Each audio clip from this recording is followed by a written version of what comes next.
Jace Scorpion Red. Paprika izuzetno ljuta. 1.000.000 Scovilla i više. To je varijetet. Prema naboranosti možete primetiti da pomalo liči na Trinidad Morugu škorpion, a prema obliku, izduženosti liči na jolokiju.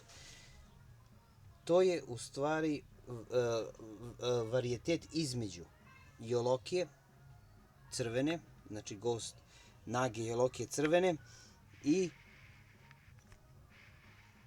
Trinidad Moruge škorpion. Izuzetno ljuta paprika. Znači, naborana je kao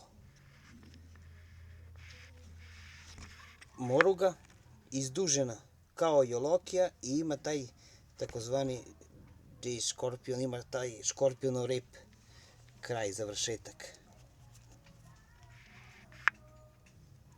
Evo možete vidjeti, svaka od njih ima taj vrhić kao škorpionov rep. Izuzetno ljuta, varijetet, ali može da se odgaja kao organska sorta. Sve tople preporuke za njenu proizvodnju.